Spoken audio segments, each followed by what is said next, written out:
need to do? Well, for Donald Trump, he needs to show himself as somebody who can be trusted with the presidency. You cannot. Many voters You cannot have concerns about his temperament. let he needs Trump to show the American people that he can be restrained, he can be in control, he can behave the way they expect an American president. No, he'll create nuclear weapon silos in Europe, in Japan, all over the place.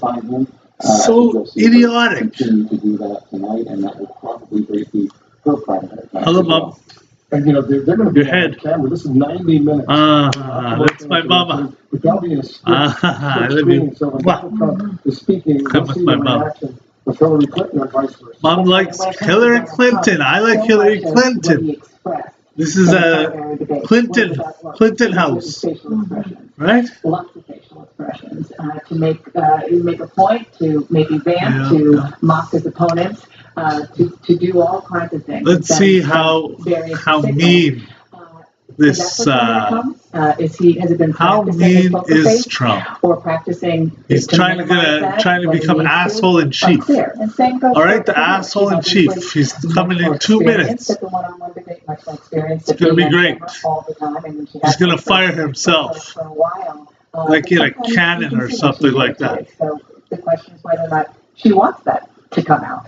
And we're just a couple minutes away from the start of this debate. Anderson, back to you. Better? Incredibly exciting and no doubt tense moments for the candidates. I think it's going to be starting in about 3 or 4 minutes. David, every candidate has a different kind of way they prepare for it, and even particularly in these final moments. How much of this is about opening statements? I mean, how much did they prepare those opening statements? Well, I think both campaigns, if they're preparing correctly, know what they want to do when they get out there. They know what the first play is. Let's go. Let's go, boys and girls. Boys and girls. 1 more minute left.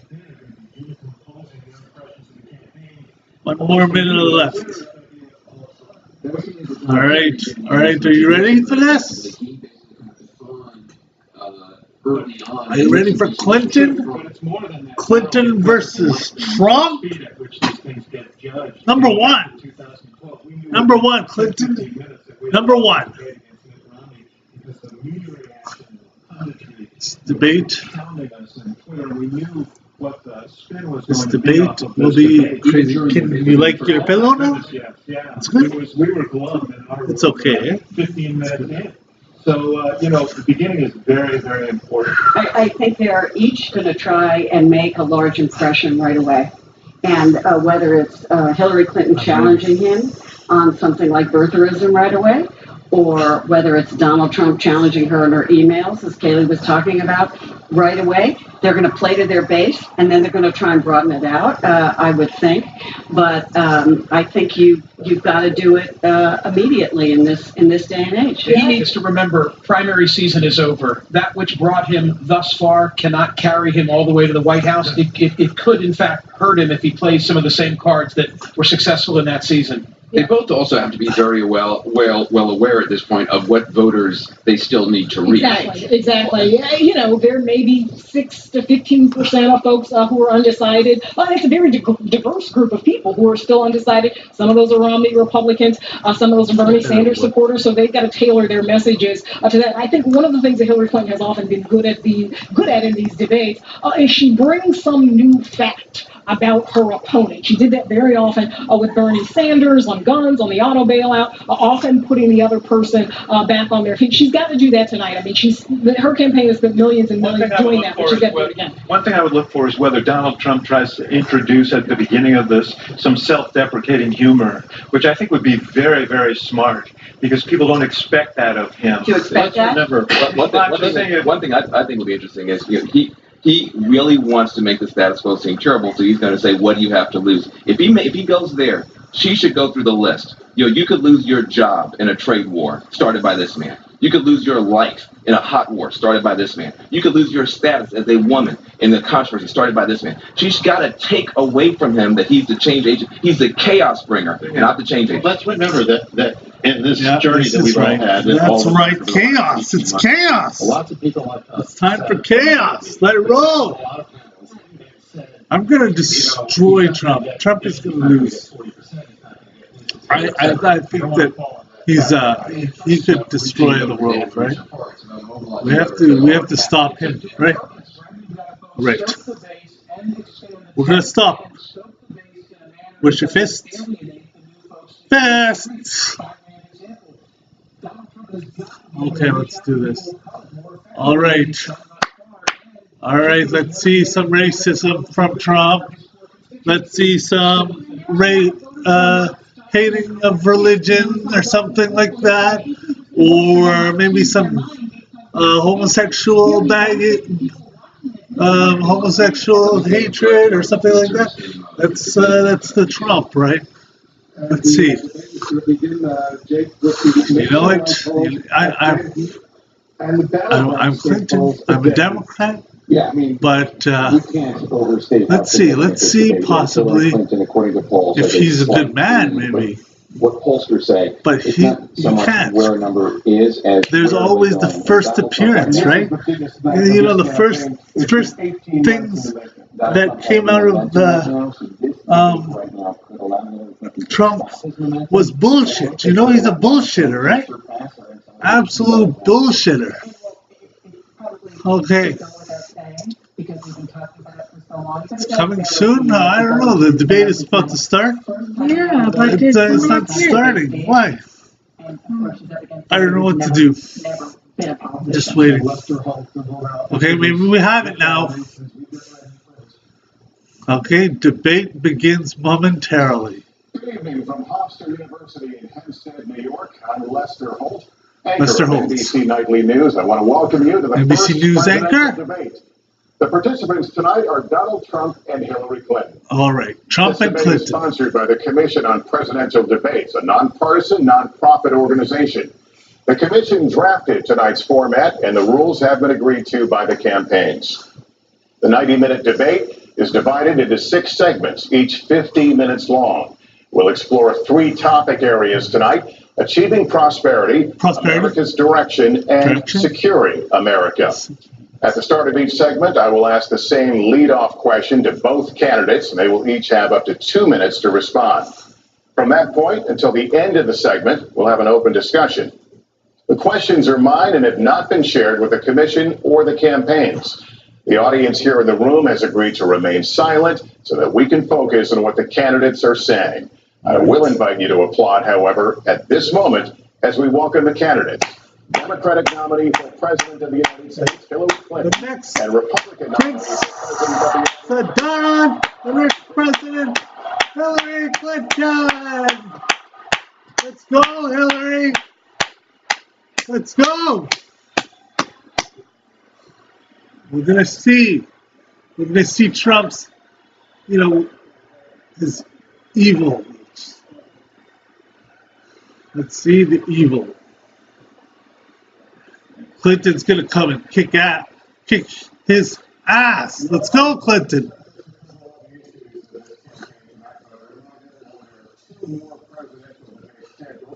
We are going to focus on many of the issues that voters tell us are most important, and we're going to press for specifics. I am honored to have this role, but this evening belongs to the candidates and just as important to the American people. Candidates, we look forward to hearing you articulate your policies and your positions, as well as your visions and your values. So, let's begin. We're calling this opening segment Achieving Prosperity, and central to that is jobs. There are 2 economic realities in America today. There's been a record 6 straight years of job growth, and new census numbers show incomes have increased at a record rate after years of stagnation.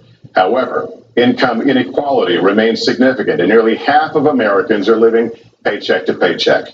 Beginning with you, Secretary Clinton, why are you a better choice than your opponent to create the kinds of jobs that will put more money into the pockets of American workers? Well, thank you, Lester, and thanks to Hofstra for hosting us. The central question in this election is really what kind of country we want to be and what kind of future we'll build together. Yes. Today is my granddaughter's 2nd birthday, so I think about this a lot. First, we have to build an economy that works for everyone, not just those at the top. Everyone. That's Clinton wants everyone. Good jobs with rising incomes. I want us to let's invest make in more you. money. I want us to invest in your future. That means jobs in infrastructure, in advanced manufacturing, in innovation and technology, clean renewable energy, and small business, because most of the new jobs will come from small business. We also have to make the economy fairer. That starts with raising the national minimum wage. Trump is a billions. He wants to spend all his money. I also want to see more companies do profit sharing. If you help create the profits, you should be able to share in them, not just the executives at the top. That's right. That's right. And I want us to do more to support people who are struggling to balance family and work. Right. I've heard from so many of you about the difficult choices you face and the stresses that you're under. So let's have paid family leave, earned sick days. Let's be sure we have affordable child care and debt-free college. How are we going to do it? We're going to do it by having the wealthy pay their fair share and close the corporate loopholes. 1%, Mr. Finally, we tonight are on Trump, the stage together. Number 1%, Mr. 1% Trump. Donald, it's good to be with you. We're going to have a debate where we are talking about the important issues facing our country. You have to judge us. Who can shoulder the immense, awesome responsibilities of the presidency? Who can put into action the plans that will make your life better? I hope that I will be able to earn your vote on November 8th. Yes, go Clinton. Mr. Trump, the same question to you. It's about putting more money into the pockets of American workers. You have up to 2 minutes. Thank you, Lester. Our jobs are fleeing the country. They're going to Mexico. They're going to many other countries. You look at what China is doing to our country in terms of making our product. They're devaluing their currency, and there's nobody in our government to fight them. And we have a very good fight, and we have a winning fight, because they're using our country as a piggy bank to rebuild China. And many other countries are doing the same thing. So we're losing our good jobs, so many of them. When you look at what's happening in Mexico, a friend of mine said it's the 8th wonder of the world. They're building some of the biggest plants. Talk about countries. Talk about China. Best plants. Don't talk about the United States. Talk about China. Not so much. China and Mexico. You see that for small contribution leaving. Thousands of jobs. Oh. Leaving Ohio. Yeah. They're all leaving. And we can't allow it to happen anymore. As far as child care is concerned, there's so many other things. Hillary and I agree on that. We probably disagree a little bit as to numbers and amounts and what we're going to do. Yes, you don't know a number. About that later. But we have to stop our jobs from being stolen from us. We have to stop our companies from leaving the United States, and with it, firing all of their people. All you have to do is take a look at Carrier Air Conditioning in Indianapolis. They left 1,400 people. They're going to Mexico. So many, hundreds and hundreds of companies are doing this. We cannot let Name those hundreds of companies. Name those countries, Trumpy. Tremendously. 35% to 50% for companies, small and big businesses. All right, Trump. That's going to be a job creator like we haven't seen since Ronald Reagan. Yeah, whatever. You're bullshit. We're going to be great. We're going to be. I'm going to be rich. I'm rich. You're going to be rich. We're not going to go bankrupt. We're not going to go bankrupt. We have to renegotiate our trade deals, and we have to stop these countries from stealing our countries. These other countries. So I think that trade is an important issue. Of course, we are 5% of the world's population. We have to trade with the other 95%. And we need to have smart, fair trade deals. We also, though, need to have a tax system that rewards work and not just financial transactions. And the kind of plan that Donald has put forth would be trickle-down economics all over again. In fact, it would be the most extreme version, the biggest tax cuts for the top percents of the people in this country that we've ever had. I call it trumped up trickle-down, because that's exactly what it would be. That is not how we grow the economy. We just have a different view about what's best for growing the economy. How we make investments that will actually produce jobs and rising incomes. I think we come at it from somewhat different perspectives. I understand that. You know, Donald was very fortunate in his life, and that's all to his benefit. He started his business with $14 million borrowed from his father, And he really believes that the more you help wealthy people, the better off we'll be, and that everything will work out from there. I don't buy that. I have a different experience. My father was a small businessman. He worked really hard. He printed drapery fabrics on long tables where he pulled out those fabrics and he went down with a silk screen and dumped the paint in and took the squeegee and kept going.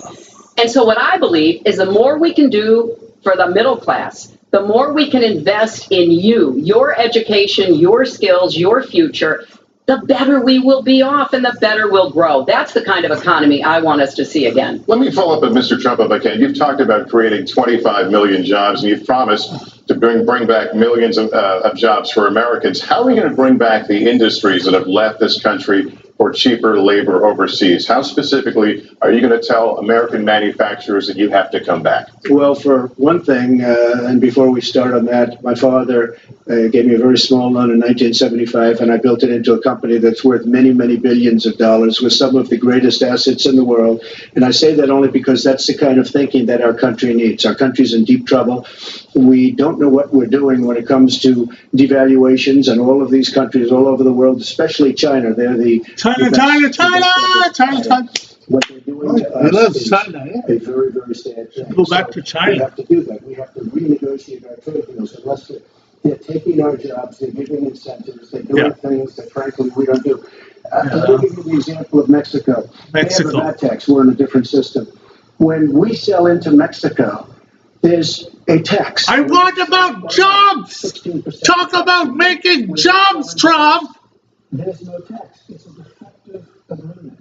It's been defective for a long time, many years, but the politicians haven't done anything about it. Now, in all fairness to Secretary Clinton, yes, is that okay? Good. I want you to be very happy. It's very important to me. But in all fairness to Secretary Clinton, when she started talking about this, it was really very recently. She's been doing this for 30 years. And why hasn't she made the agreements better? The NAFTA agreement is defective just because of the tax and many other reasons, but just because of the tax. Let me interrupt you a moment. But Secretary Clinton and others, politicians, should have been doing this for years, not right now because of the fact that we've created a movement. They should have been doing this for years. What's happened to our jobs and our country and our economy generally is, look, we owe $20 all he thinks is how the end of the world is happening. He's going to start the end of the world or something. Jobs. He's so sad. How do you make them bring the jobs back? Yes. Oh, that's a good answer. That's a good answer. Dummy. What a dummy.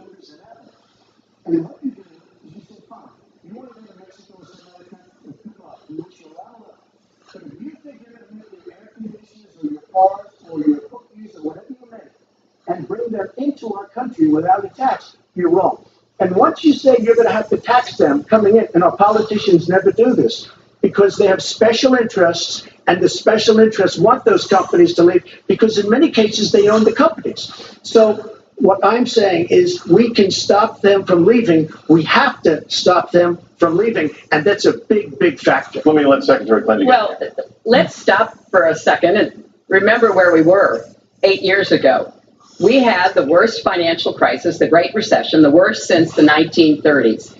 That was in large part because of tax policies that slashed taxes on the wealthy, failed to invest in the middle class, took their eyes off of Wall Street, and created a perfect storm. In fact, Donald was one of the people who rooted for the housing crisis.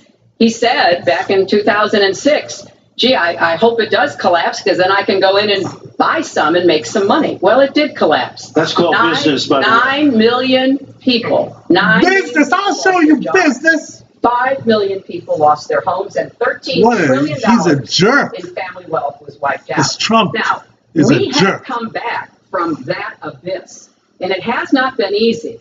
So we're now on the precipice of having a potentially right now. better economy. But the last thing we need to do is to go back to the policies that failed us in the first place. These bad things that Trump is starting. And basically they said this, that if his tax plan, which would blow up the debt by over $5 trillion and would in some instances, disadvantaged middle-class families compared to the wealthy were to go into effect, we would lose 3.5 million jobs and maybe have another recession. They've looked at my plans and they've said, okay, if we can do this, and I intend to get it done, we will have 10 million more new jobs because we will be making investments where we can grow the economy. Take clean energy. Some country is going to be the clean energy superpower of the 21st century. Canada. Climate change is a hoax perpetrated by the Chinese. I think it's real. I do not. Science is real. I do not say that. And I think it's important that we grip this and deal with it, both at home and abroad. And here's what we can do. We can deploy 500 million more solar panels. We can have enough clean energy to power every home. We can build a new modern electric grid. That's a lot of jobs. That's a lot of new economic activity. So I've tried to be very specific about what we can and should do, and I am determined that we're going to get the economy Trump really is going to be an hour and a half of building on the idiots. progress we've made over It's the going to last be an hour and a half of being got idiots. us in trouble in the first place. She talks about solar panels. We invested in a solar company, our country. That was a disaster. They lost plenty of money on that one. Now, look, I'm a great believer in all forms of energy, but we're putting a lot of people out of work. Our energy policies are a disaster. Our country is losing so much in terms of energy, in terms of paying off our debt. You can't do what you're looking to do with $20 trillion in debt. The Obama administration, from the time they've come in, is over 230 years worth of debt, and he's topped it. He's doubled it in a course of almost 8 years, 7.5 years to be semi-exact. So I will tell you this, we have to do a much better job at keeping our jobs. And we have to do a much better job at giving companies incentive to build new companies or to expand, because they're not doing it. And all you have to do is look at Michigan and look at Ohio and look at all of these places where so many of their jobs and their companies are just leaving. They're gone. And Hillary, I just ask you this. You've been doing this for 30 years. Why are you just thinking about these solutions right now? For 30 years you've been doing it, and now you're just starting to think of solutions. Well, I will bring back jobs. You can't bring back jobs. Well, actually, I have thought about this quite a bit. Yeah, for 30 years. I have, well, not quite that long. I think my husband did a pretty good job in the 1990s. I think a lot about what worked and how we can make it work again. Well, he approved 3 million new jobs, a balanced budget. Which is the single worst trade deal ever approved in this country. Incomes went up for everybody. Manufacturing jobs went up also in the 1990s, if we're actually going to look at the facts. When I was in the Senate, I had a number of trade deals that came before me, and I held them all to the same test. Will they create jobs in America? Will they raise incomes in America? And are they good for our national security? Some of them I voted for. The biggest one, a multinational one known as CAFTA, I voted against. And because I hold the same standards as I look at all of these trade deals. But let's not assume that trade is the only challenge we have in the economy. I think it is a part of it, and I've said what I'm going to do. I'm going to have a special prosecutor. We're going to enforce the trade deals we have, and we're going to hold people accountable. When I was Secretary of State, we actually increased American exports globally 30%. We increased them to China 50%. So I know how to really work to get new jobs and to get exports that help to create more new jobs. Right. Well, you haven't done it in 30 years or 26 years. Well, I've been a senator. You haven't done it. And You haven't I have been a Secretary of State, and I have Your husband signed NAFTA, which was one of the worst things that ever happened to the manufacturing industry. That is your opinion. You go to New England, you go to Ohio, Pennsylvania, you go anywhere you want, Secretary Clinton, and you will see devastation where manufacturing is down 30, 40, sometimes 50%. NAFTA is the worst trade deal maybe ever signed anywhere, but certainly ever signed in this country. And now you want to approve Trans-Pacific Partnership. You were totally in favor of it. Then you heard what I was saying, how bad it is, and you said, I can't win that debate. But you know that if you did win, you would approve that, and that will be almost as bad as NAFTA. Nothing will ever top NAFTA. That is just not accurate.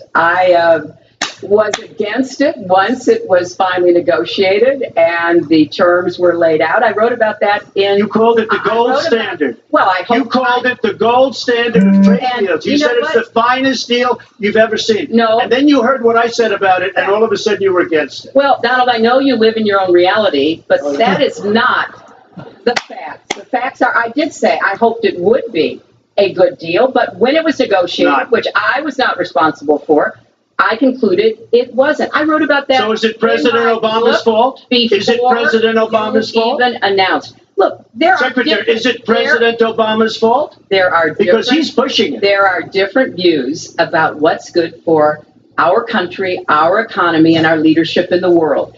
And I think it's important to look at what we need to do to get the economy going again. That's why I said more jobs with rising incomes. I don't know. It's stupid. Not more tax cuts. Dumb, would add ridiculous. $5 trillion to the debt. Jerk. You have no plan. Oh, I do. Secretary, you have no plan. A book about it. It's called Stronger Together. You can pick it up. Yes. Join the book. Your book is done.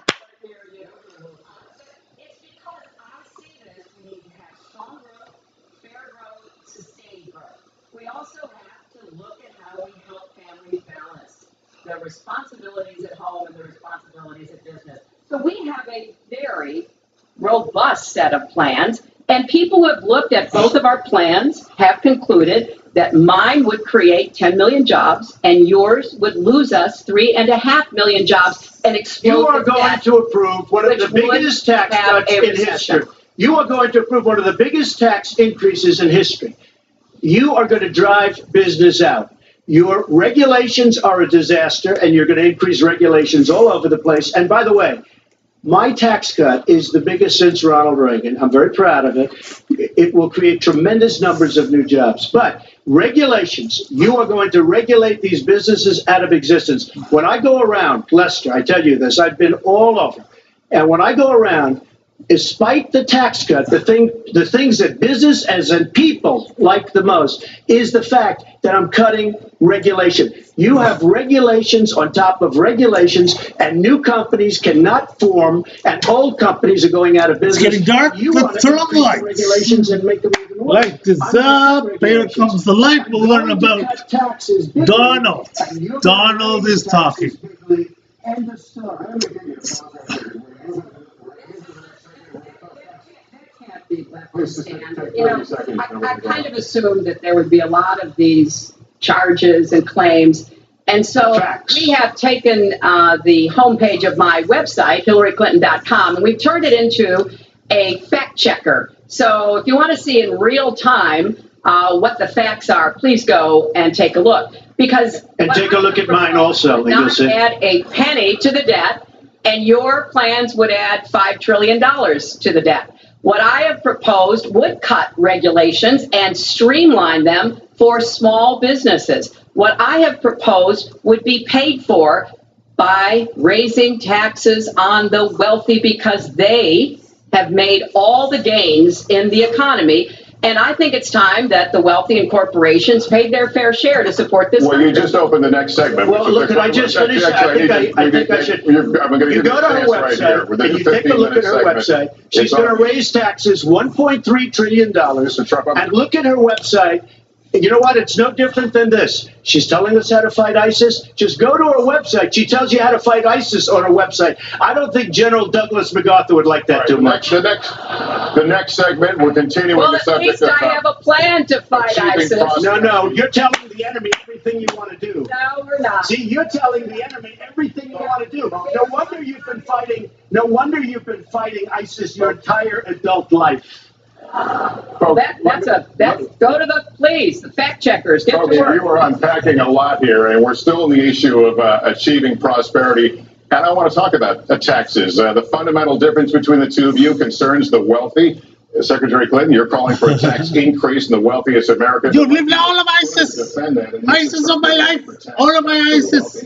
I'd like you to defend that. And this next 2-minute answer goes to you, Mr. Well, I'm really calling for major jobs because the wealthy are going to create tremendous jobs. They're going to expand their companies. They're going to do a tremendous job. I'm the greatest. Interest provision, and if you really look, it's not a tax. It's really not a great thing for the wealthy. It's a great thing for the middle class. It's a great thing for companies to expand.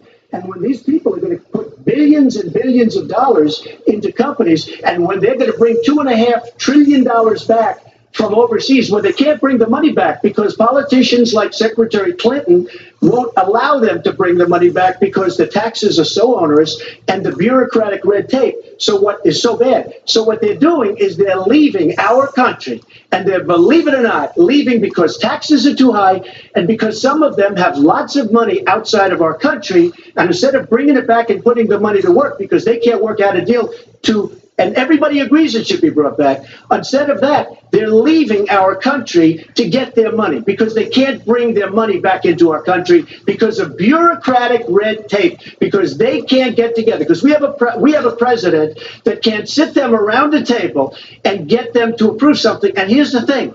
Republicans and Democrats agree that this should be done. $2.5 trillion. I happen to think it's double that. It's probably $5 trillion that we can't bring into our country, Lester. And with a little leadership, you'd get it in here very quickly, and it could be put to use on the inner cities and lots of other things, and it would be beautiful. But we have no leadership. And honestly, that starts with Secretary Clinton. All right, you have 2 minutes on the same question to defend tax increases on the wealthiest Americans, Secretary Clinton. I have a feeling that by the end of this evening, I'm going to be blamed for everything that's ever happened. Why not? Why not? Yeah, why not? You know, just join the debate by saying more crazy things. Now, let me say, there's nothing crazy about not letting our companies bring their money back into their country. This is Secretary Clinton's 2 minutes, please. Yeah, well, let's start the clock again, Lester. We've looked at your tax proposals. I don't see changes in the corporate tax rates or the kinds of proposals you're referring to that would cause the repatriation, bringing back of money that's stranded overseas. I happen to support that. I happen to support that in a way that will actually work to our benefit. But when I look at what you have proposed, you have what is called now the Trump loophole, because it would so advantage you and the business you do. You've proposed an approach that has a $4 billion tax benefit for your family. And when you look at what you are proposing, it is, as I said, trumped up trickle down. Trickle down did not work. It got us into the mess we were in 2008 and 9. Slashing taxes on the wealthy hasn't worked. And a lot of really smart, wealthy people know that. And they are saying, hey, we need to do more to make the contributions we should be making to rebuild the middle class. I don't think top-down works in America. I think building the middle class, investing in the middle class, making college debt-free so more young people can get their education. We want to study. Helping people refinance their debt from college at a lower rate. Those are the kinds of things that will really boost the economy. Yes, that's going to help the economy. Inclusive growth is what we need in America, not more advantages for people at the very top. Yes, that's correct. Typical politician, all talk, no action, sounds good, doesn't work, never going to happen. Our country is suffering because people like Secretary Clinton have made such bad decisions in terms of our jobs and in terms of what's going on. Now, look, we have the worst revival of an economy since the Great Depression. And believe me, we're in a bubble right now. And the only thing that looks good is the stock market. But if you raise interest rates even a little bit, that's going to come crashing down. We are in a big, fat, ugly bubble. And we better be awfully careful. And we have a Fed that's doing political things. This Janet Yellen of the Fed. The Fed is doing political by keeping the interest rates at this level.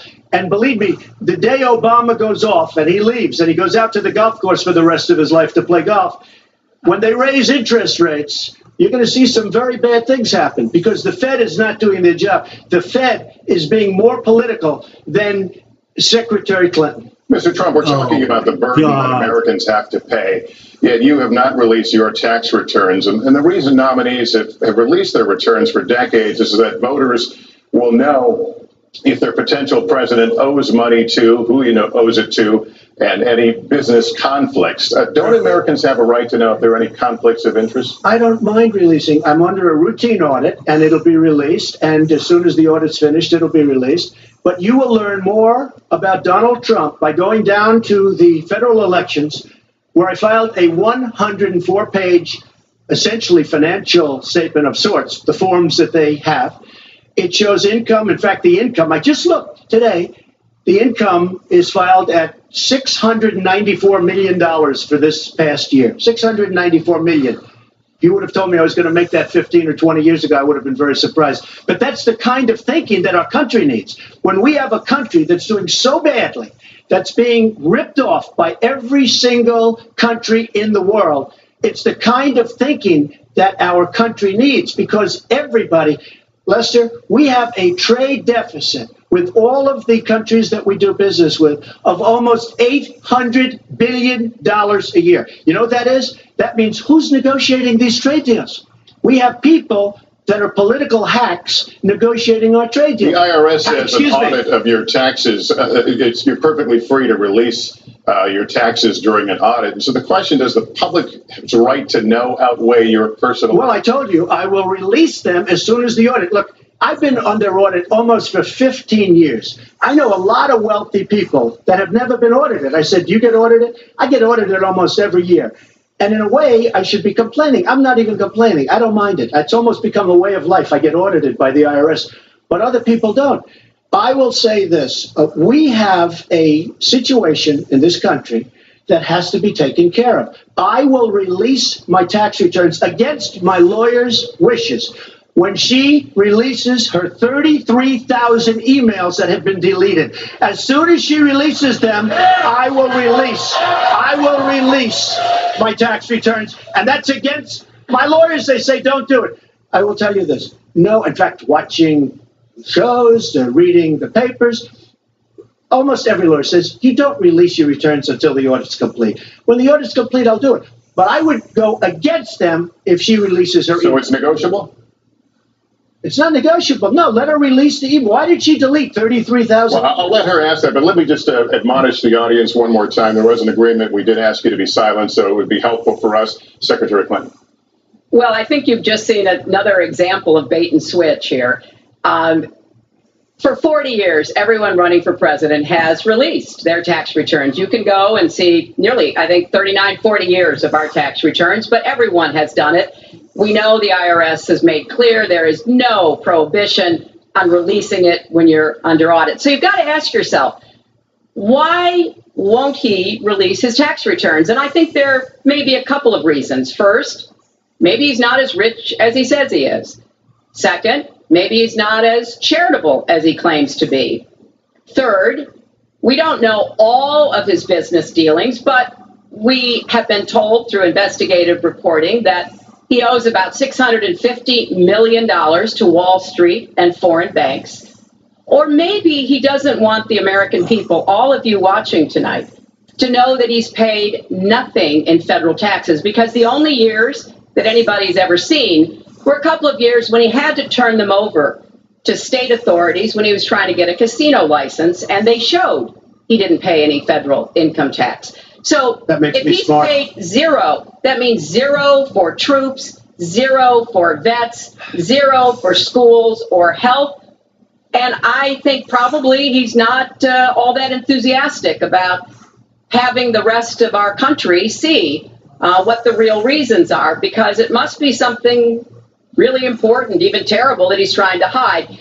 And the financial disclosure statement, they don't give you the tax rate. They don't give you all the details that tax returns would. And it just seems to me that this is something that the American people deserve to see. And I have no reason to believe that he's ever going to release his tax returns, because there's something he's hiding.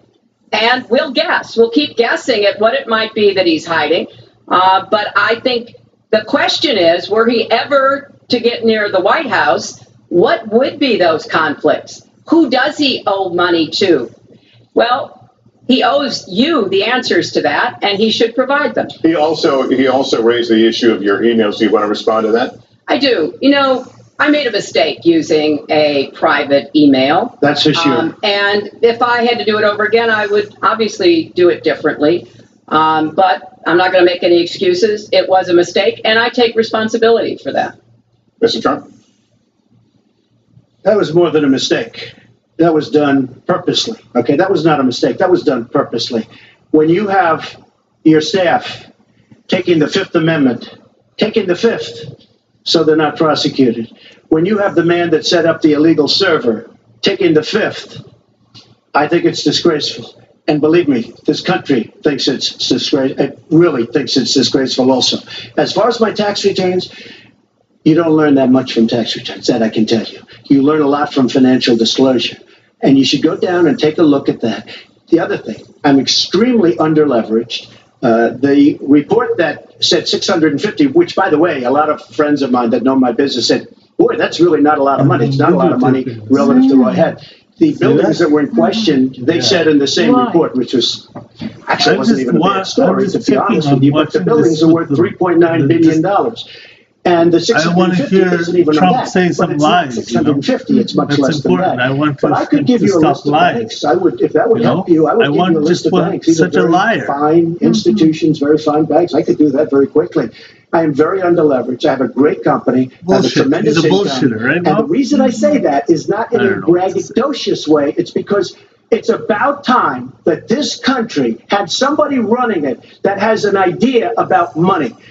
When we have $20 trillion in debt and our country's a mess, it's one thing to have $20 trillion in debt and our roads are good and our bridges are good and everything's in great shape. Our airports are like from a third world country. You land at LaGuardia, you land at Kennedy, you land at LAX, you land at Newark, and you come in from Dubai and Qatar and you see these incredible, you come in from China, you see these incredible airports and you land, we've become a third world country. So, the worst of all things has happened. We owe $20 trillion, and we're a mess. We haven't even started. And we've spent $6 trillion in the Middle East, according to a report that I just saw, whether it's 6 or 5, but it looks like it's 6. $6 trillion in the Middle East. We could have rebuilt our country twice. And it's really a shame. And it's politicians like Secretary Clinton that have caused this problem. Our country has tremendous problems. We're a debtor nation, we're a serious debtor nation, and we have a country that needs new roads, new tunnels, new bridges, new airports, new schools, new hospitals, and we don't have the money because it's been squandered on so many of your ideas. And maybe because you haven't paid any federal income tax for a lot of years. And the other thing I think is important. It would be squandered too, believe me. If your main claim to be president of the United States is your business, then I think we should talk about that. Your campaign manager said that you built a lot of businesses on the backs of little guys. And indeed, I have met a lot of the people who were stiffed by you and your businesses, Donald. I've met dishwashers, painters, architects, glass installers, marble installers, drapery installers, like my dad was, who you refused to pay when they finished the work that you asked them to do. We have an architect in the audience who designed one of your clubhouses at one of your golf courses. It's a beautiful facility. It immediately was put to use, and you wouldn't pay what the man needed to be paid, what he was charging you. Maybe he didn't do a good job, and I was unsatisfied with his work, which our country should do too. The thousands of people that you have stiffed over the course of your business not deserve some kind of apology from someone who has taken their labor, taken the goods that they produced, and then refused to pay them. I can only say that I'm certainly relieved that my late father never did business with you. He provided a good middle-class life for us, but the people he worked for, he expected the bargain to be kept on both sides. And when we talk about your business, you've taken business bankruptcy 6 times. There are a lot of great business people that have never taken bankruptcy once. You call yourself the king of debt. You talk about leverage. You even at one time suggested that you would try to negotiate down the national debt of the United States.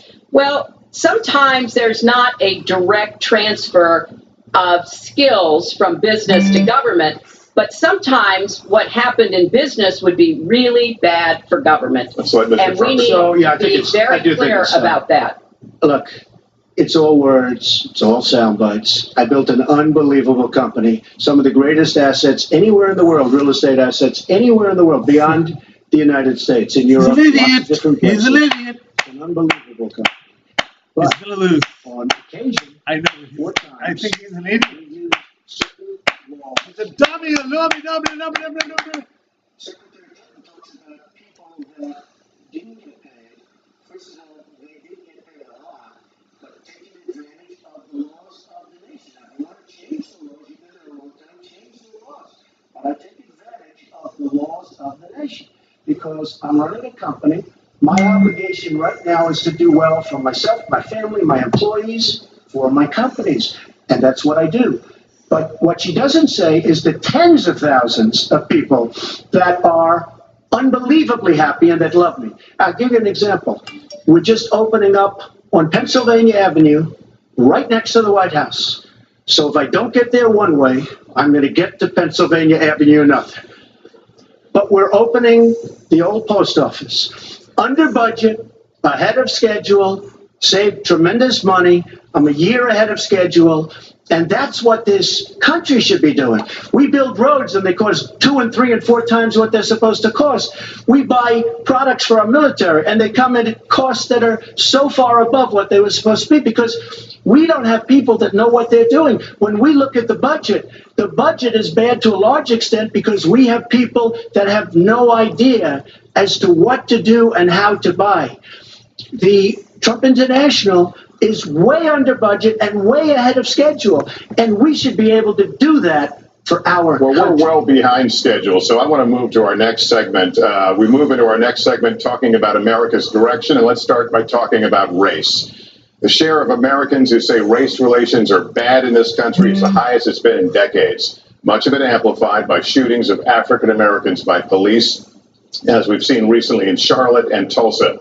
Race has been a big issue in this campaign, and one of you is going to have to bridge a very wide and bitter gap. So how do you heal the divide? Secretary Clinton, you get 2 minutes on this. Well, you're right. Race remains a significant challenge in our country. Unfortunately, race still determines too much.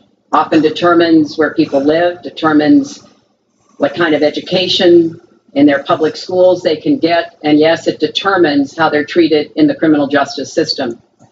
We've just seen those 2 tragic examples in both Tulsa and Charlotte.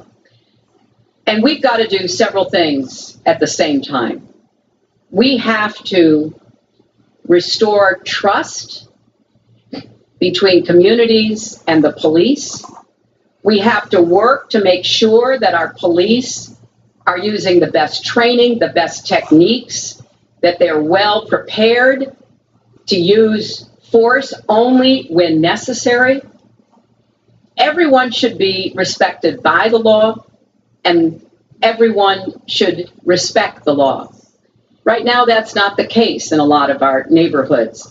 So I have, ever since the first day of my campaign, called for criminal justice reform. I've laid out a platform that I think would begin to remedy some of the problems we have in the criminal justice system. But we also have to recognize, in addition to the challenges that we face with policing, there are so many good, brave police officers who equally want reform. So we have to bring communities together in order to begin working on that as a mutual goal. And we've got to get guns out of the hands of people who should not have them. The gun epidemic is the leading cause of death of young African American men, more than the next 9 causes put together. So we have to do 2 things, as I said. We have to restore trust. We have to work with the police. We have to make sure they respect the communities and the communities respect them. And we have to tackle the plague of gun violence, which is a big contributor to a lot of the problems that we're seeing today. All right, Mr. Trump, you have 2 minutes. How do you heal the divide? Well, first of all, Secretary Clinton doesn't want to use a couple of words, and that's law and order. And we need law and order. If we don't have it, we're not going to have a country. And when I look at what's going on in Charlotte, a city I love, a city where I have investments, when I look at what's going on throughout various parts of our country, whether it's, I can just keep naming them all day long. We need law and order in our country. And I just got today, as you know, the endorsement of the Fraternal Order of Police. We just came in. We have endorsements from, I think, almost every police group, a large percentage of them in the United States. We have a situation where we have our inner cities, African Americans, Hispanics, are living in hell because it's so dangerous. You walk down the street, you get shot. In Chicago, they've had thousands of shootings, thousands, since January 1st. Thousands of shootings. And I'm saying, where is this? Is this a war-torn country? What are we doing? And we have to stop the violence. We have to bring back law and order in a place like Chicago where thousands of people have been killed, thousands over the last number of years. In fact, almost 4,000 have been killed since Barack Obama became president. Almost 4,000 people in Chicago have been killed. We have to bring back law and order. Now, whether or not in a place like Chicago you do stop and frisk, which worked very well, Mayor Giuliani is here, it worked very well in New York. It brought the crime rate way down. But you take the gun away from criminals that shouldn't be having it. We have gangs roaming the street. And in many cases, they're illegally here, illegal immigrants. And they have guns. And they shoot people. And we have to be very strong. And we have to be very vigilant. We have to know what we're doing.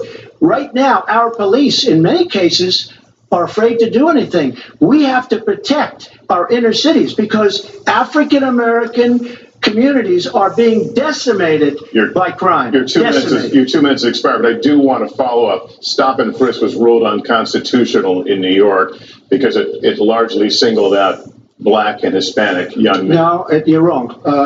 It went before a judge who was a very against police judge. It was taken away from her, and our new mayor, refused to go forward with the case. They would have won her appeal. If you look at it throughout the country, there are many places. The argument is that it's a form of racial profiling. No, the argument is that we have to take guns away from these people that have them and that are bad people that shouldn't have them. These are felons. These are people that are bad people that shouldn't be. When you have 3,000 shootings in Chicago from January 1st, when you have 4,000 people killed in Chicago by guns. He's dying. He's dying out there. Trump is dying. Barack Obama, his hometown. He's like you have to on the the news. You know what the news is?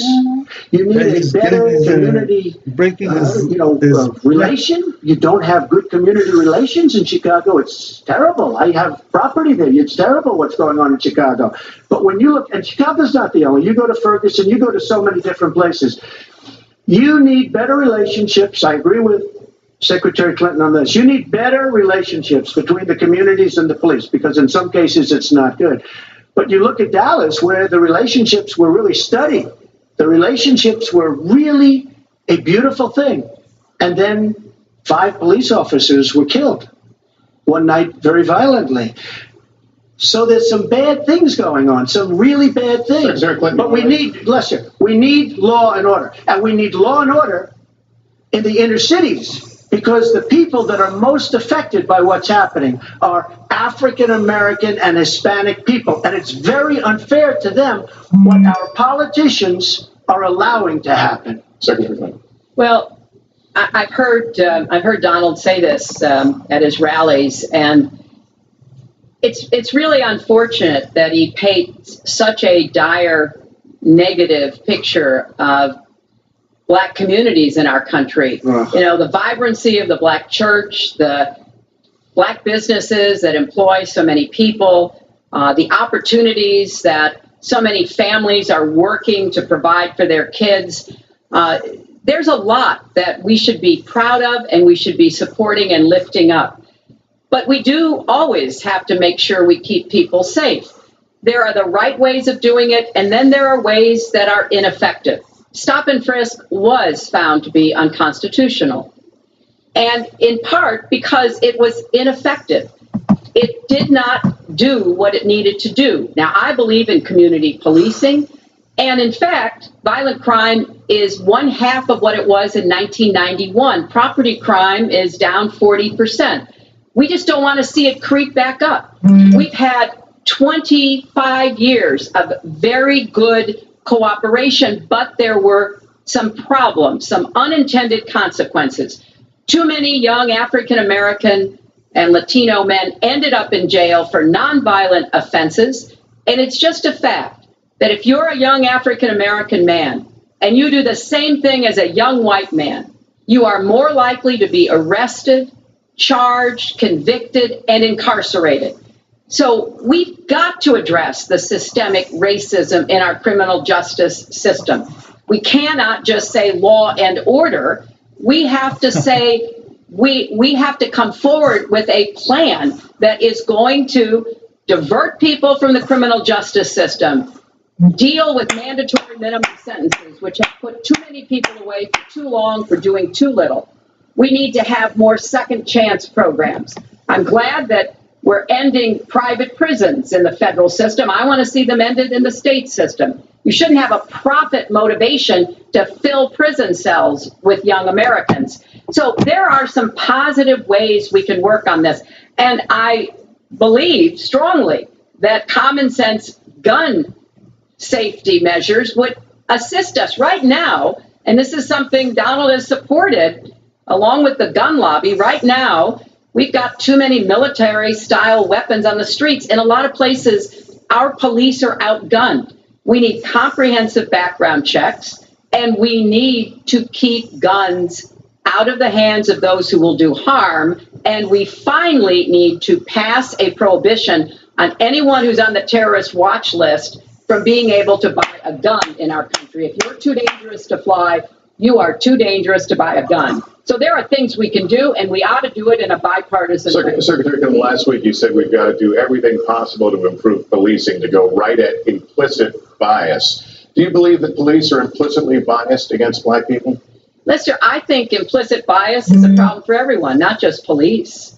I think, unfortunately, too many of us in our great country jump to conclusions about each other. And therefore, I think we need all of us to be asking hard questions about, why am I feeling this way? But when it comes to policing, since it can have literally fatal consequences, I have said in my first budget, we would put money into that budget to help us deal with implicit bias by retraining a lot of our police officers. I met with a group of very distinguished, experienced police chiefs a few weeks ago. They admit it's an issue. They've got a lot of concerns. Mental health is one of the biggest concerns because now police are having to handle a lot of really difficult mental health problems on the street. They want support. They want more training. They want more assistance. And I think the federal government could be in a position where we would offer and provide that. I'd like to respond. Please. First of all, I agree, and a lot of people, even within my own party, want to give certain rights to people on watch lists and no-fly lists. I agree with you. When a person is on a watch list or a no-fly list, and I have the endorsement of the NRA, which I'm very proud of. These are very, very good people, and they're protecting the Second Amendment. But I think we have to look very strongly at no-fly lists and watch lists. And when people are on there, even if they shouldn't be on there, we'll help them. We'll help them legally. We'll help them get off. But I tend to agree with that. He's a loser. You're right. Yes, Trump. Agree, Trump. Agree that Hillary is right and you are wrong. And that's a term that I think was it's been horribly met, as you know. I think you've apologized for it. But I think it was a terrible thing to say. And when it comes to stop and frisk, you're talking about taking guns away. Well, I'm talking about taking guns away from gangs and people that use them. And I really don't think you disagree with me on this, if you want to know the truth. I think maybe there's a political reason why you can't say it, but I really don't believe. In New York City, Stop and frisk, we had 2,200 murders, and stop and frisk brought it down to 500 murders. 500 murders is a lot of murders. Hard to believe. 500 is like supposed to be good. But we went from 2,200 to 500, and it was continued on by Mayor Bloomberg, and it was terminated by current mayor. But stop and frisk had a tremendous impact on the safety of New York City, tremendous beyond belief. So when you say it has no impact, it really did. It had a very, very big impact. Well, it's also fair to say, if we're going to talk about mayors, that under the current mayor, crime has continued to drop, including murders. So there is